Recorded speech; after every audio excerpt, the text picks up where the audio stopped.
की सरकार है, सांसद है, विधायक है, मंत्री है और उसके साथ अफसर है, प्रशासनिक अधिकारी।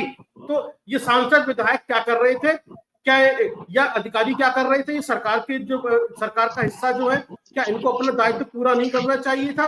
तो पहला फर्ज तो इनका भी है ना। हम बात करेंगे संस्कारों की, हम शिक्षा देंगे बच्चों को, हम बहुत सारी चीज सुधारेंगे, लेकिन सरकार को भी तो अपना काम करना चाहिए, अधिकारियों को भी तो अपना काम करना चाहिए। वो क्यों नहीं कर रहे? अजय जी, अब इसकी जवाबदेही किसकी है? इसकी जवाबदेही मुझे इतना समझना है।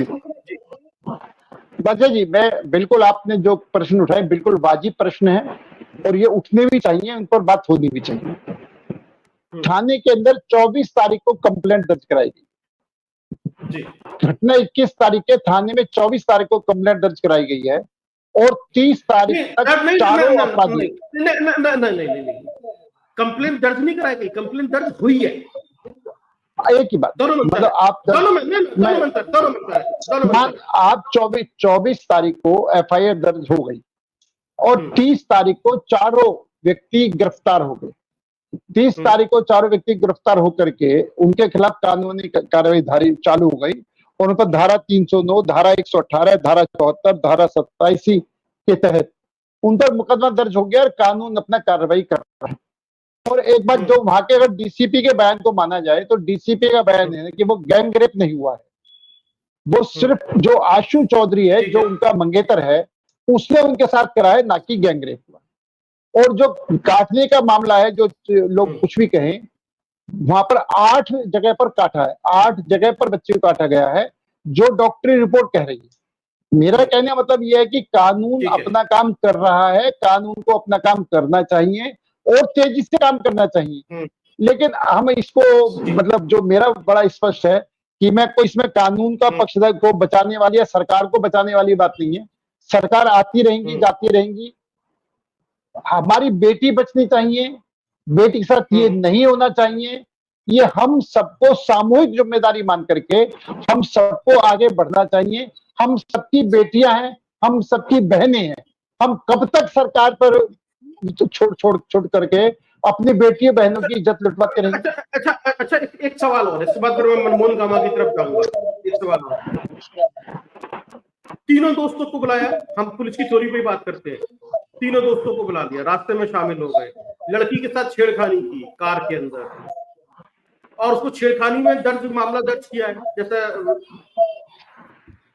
बताइए, क्या छेड़खानी ही तक सीमित रहेंगे लड़के? और जो उसमें एक लड़का है, सुन लीजिए अनिल साहब, उसमें जो लड़का है मुस्तफा, उसका जो नाम खुलकर आया सामने, वही खुलकर सामने आया बाद में, तो गाजियाबाद के रसूखदार पत्रकार सलामत मियां का बेटा है, जिसकी वजह से सब कुछ हुआ है, केस को इतना खींचा गया।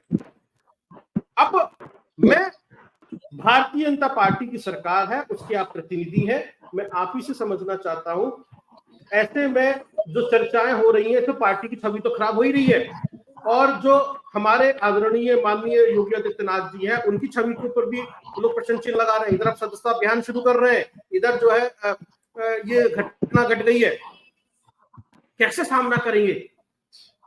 अजय जी, अभियुक्त कितना भी बड़ा क्यों ना हो, कितना भी सिफारिश वाला क्यों ना हो, कितना भी रुतबे वाला कितना हो, कितना भी जान पहचान वाला कितना हो, कितनी भी सिफारिश वाला क्यों ना हो, अभियुक्त अभियुक्त है।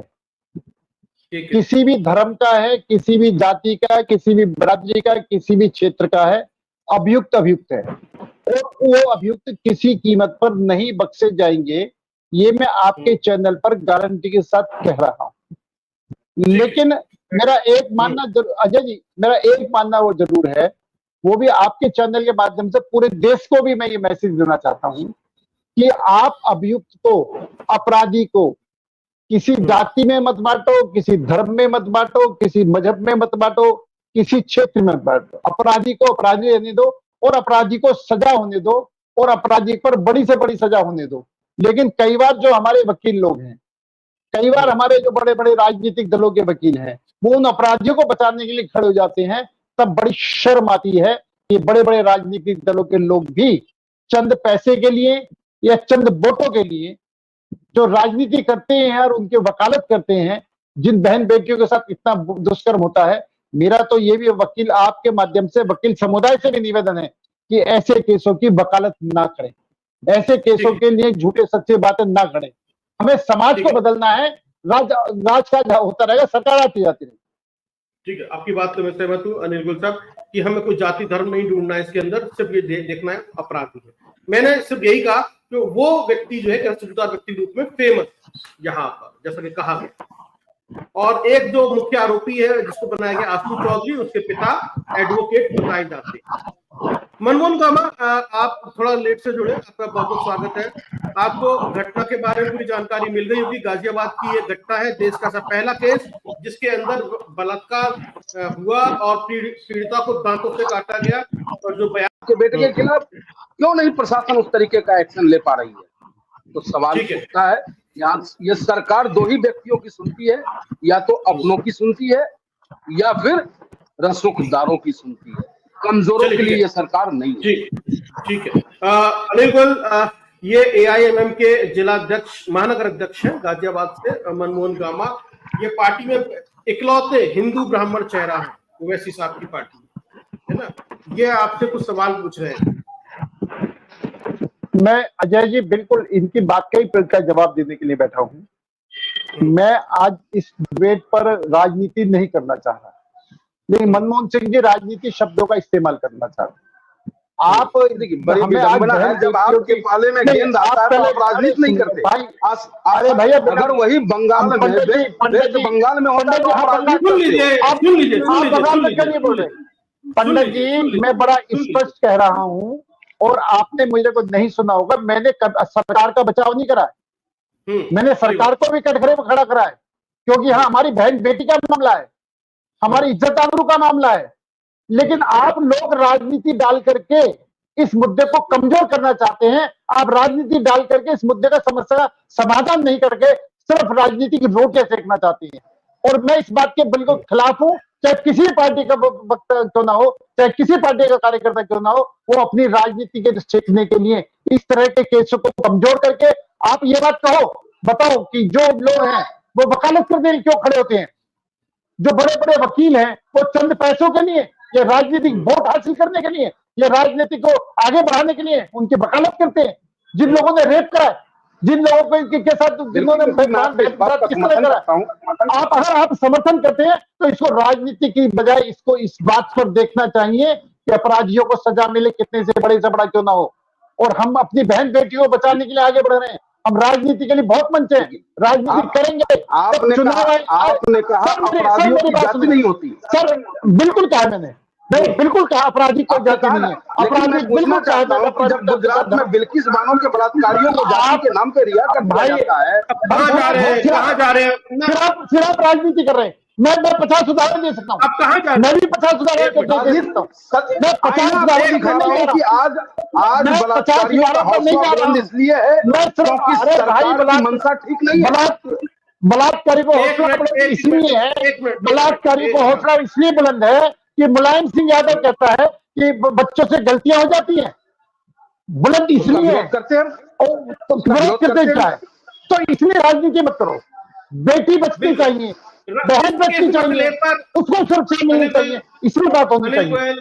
अनिल गोयल, इस मसले पर राजनीति बिल्कुल नहीं चाहिए, इसका स्थायी समाधान चाहिए। बिल्कुल नहीं होनी चाहिए राजनीति, बिल्कुल। इसलिए पंडित मनमोहन गामा, सिर्फ हम गाजियाबाद और जो अभी जो जिक्र किया मैंने, गाजियाबाद है या फिर उत्तराखंड का जिक्र किया, कलकत्ता का जिक्र किया। सर गाजियाबाद कराह रही है आज, गाजियाबाद कराह रही है, गाजियाबाद के कोई ऐसा। चलिए अनिल गोयल साहब, लास्ट कमेंट आपका मैं लेना चाहता हूं, और क्या होना चाहिए इसके पूरे केस के अंदर।